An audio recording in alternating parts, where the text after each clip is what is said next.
নমস্কার বন্ধুরা, আজ আমি তোমাদের পাঠ করে শোনাবো সম্রাট আকবর আর বীরবলের হাসির গল্প সত্য ও মিথ্যার ব্যবধান।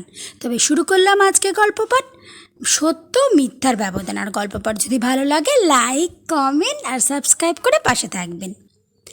একদিন গ্রীষ্মকালের স্নিগ্ধ মধুর প্রভাতে বায়ু সেবনের জন্য বীরবলকে সঙ্গে নিয়ে প্রাতঃভ্রমণে বের হলেন বাদশাহ আকবর।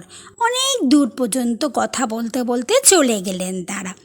ফেরার সময় বেশ রৌদ্র উঠল এবং আবার অসহ্য গরমও পড়ে গেল। বাদশাহ বললেন, ওহ, বড্ড গরম লাগছে, অনেক বেলা হয়ে গেছে, তুমি আমার ভারী জামাটা কাঁধে নেবে বীরবল? বীরবল বললেন, হ্যাঁ বললেন। সম্রাটের সেই জামাটা কাঁধে ফেলে ধীরে ধীরে চলতে লাগলেন। অনেকটা দূর গিয়ে বাদশাহ একবার মুখ ফিরিয়ে প্রশ্ন করলেন, খুব ভারী মনে হচ্ছে? নিশ্চয়ই তোমার কষ্ট হচ্ছে। এই বোঝা কতটা ভারী হবে বলো তো? বীরবল জবাব দিলেন, এটা একটা গাধার বোঝা হবে বই কি।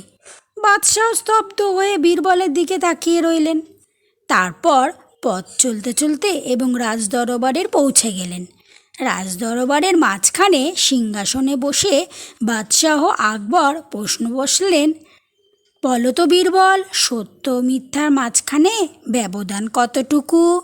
বীরবল এদিক ওদিক তাকিয়ে পরিষ্কার কণ্ঠে জবাব দিলেন, মাত্র 4 ইঞ্চি হুজুর, এর বেশি কোনো মতেই হতে পারে না। মাত্র 4 ইঞ্চি? বাদশাহ অবাক হয়ে বললেন, সে কি কথা, তুমি ঠিক বলছো তো? জি হুজুর, মাত্র 4 ইঞ্চি। আমরা 2 চোখে যা দেখি তা সত্য, কিন্তু 2 কানে যা শুনি তা অনেক সময় সত্য হয়, অনেক সময় মিথ্যা হয়।